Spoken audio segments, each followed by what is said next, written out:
اللہ کی لاٹھی بے آواز ہوتی ہے۔ کسی زمانے میں ایک قصاب تھا، وہ رات کے وقت جا کر جانور ذبح کیا کرتا تھا اور دن میں اپنے دکان پر گوشت لا کر بیچا کرتا تھا۔ جب وہ جانور ذبح کرتا اس کے کپڑوں میں خون لگ جاتا، مگر وہ گھر آ کر خون آلودہ کپڑے بدل لیا کرتا تھا۔ ایک رات جب وہ واپس آ رہا تھا جانور کو ذبح کر کے، تو راستے میں ایک جگہ پہ ایک آدمی شور مچاتا ہوا آیا اور اس نے اس قصاب کو پکڑ لیا۔ جب پکڑ لیا تو قصاب نے دیکھا کہ اس آدمی کے جسم سے خون بہہ رہا ہے، اور قصاب حیران ہوا۔ اتنے میں اس آدمی کی جان نکل گئی۔ قصاب نے دیکھا کہ اس آدمی کے جسم میں ایک چھری تھی جو کسی نے اس کو گھونپ دی تھی۔ اب جو قتل کرنے والا تھا وہ بھاگ گیا، اور مقتول نے اندھیرے میں یہ سمجھا کہ اس قصاب نے مجھ کو قتل کیا ہے، اور اتنے میں وہ آدمی مر گیا اور لوگ ادھر اکٹھے ہو گئے۔ اب لوگوں نے اس قصاب کو بھی دیکھا، مقتول کو بھی دیکھا، اور قصاب کے کپڑوں میں جو خون لگا تھا وہ بھی دیکھا۔ لوگوں نے قصاب کو پکڑ لیا، تم نے اس آدمی کو قتل کیا ہے، اور قاضی کے پاس لے گئے۔ قصاب پر مقدمہ چلا،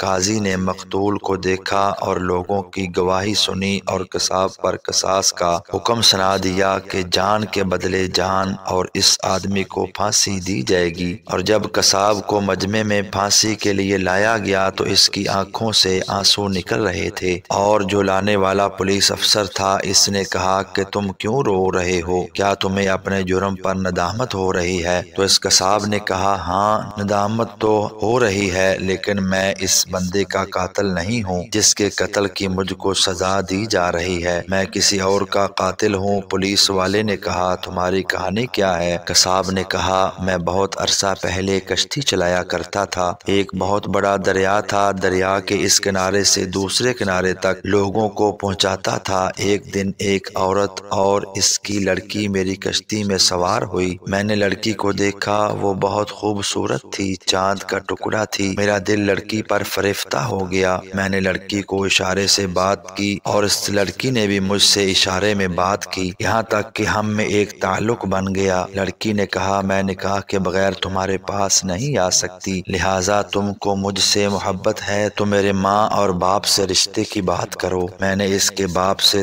رشتے کی بات کی تو اس نے کہا، میری بیٹی خوبصورت ہے، نیک ہے، تمہارے پاس نہ علم ہے نہ کوئی نیکی ہے، تم میں بہت خامیاں ہیں، لہٰذا میں اپنے بچی کا رشتہ تم سے نہیں کر سکتا۔ میں بہت مایوس ہوا اور میرے 2 سال گزر گئے۔ ایک دن میں کشتی چلا رہا تھا کہ ایک عورت کشتی میں سوار ہوئی، اس کے ساتھ اس کا ایک بچہ بھی تھا۔ میں نے غور سے دیکھا تو وہ وہی لڑکی تھی جس سے میں محبت کرتا تھا، جس کے پیار میں میں نے 2 سال غم میں گزار دیے۔ میں نے اس سے باتیں کرنا شروع کر دیں۔ اس نے کہا، دیکھو میں تم سے بات نہیں کر سکتی، میری شادی ہو گئی ہے، اب میرا خاوند بھی ہے اور یہ میرا بیٹا ہے، میں کسی کی امانت ہوں، خیانت نہیں کر سکتی، تم مجھ سے بات نہ کرو۔ میں نے اس کو بہت باتوں سے مائل کرنا چاہا، مگر وہ بت بن کر بیٹھی رہی، کوئی جواب نہ دیا۔ میرے دل میں گناہ کا خیال آیا اور میں نے اس سے کہا، میرے قریب آؤ، مجھے اپنی خواہش پوری کرنے دو۔ اس نے کہا، تم اللہ سے ڈرو، میں کسی کی امانت ہوں، میں ایسا نہیں کر سکتی، مگر میرے اوپر درندگی سوار تھی، میں نے اس کا بیٹا چھین لیا اور اس کو کہا کہ میں تمہارے بیٹے کو پانی میں پھینک دوں گا، تم میری خواہش پوری کرو۔ اس نے میری منت کی، ایسا نہ کرو۔ میں نے اس کے بچے کو پانی میں سر کی طرف سے ڈبویا، وہ پھر بھی نہ مانی۔ مجھے اللہ اور اس کے رسول کا واسطہ دیا، پر میں نے نہ مانا۔ اسی اثنا میں اس کا بچہ میرے ہاتھوں سے مر گیا، اب وہ اکیلی ہو گئی۔ میں نے اس کو کہا، اب بھی میری بات مان جاؤ۔ اس نے کہا، تم جو مرضی کر لو، میں اللہ کا حکم نہیں توڑ سکتی۔ میرے اوپر درندگی سوار تھی اور میں ناکام ہو گیا، پر وہ لڑکی بہت روتی رہی اپنے بچے کے لیے۔ میں نے سوچا، باہر جا کر یہ مجھ پر بچے کے قتل کا مقدمہ کرے گی، میں پھانسی لگ جاؤں گا، لہٰذا اس لڑکی کو بھی مار دوں۔ میں نے اپنا گناہ چھپانے کے لیے لڑکی کو بھی مار کر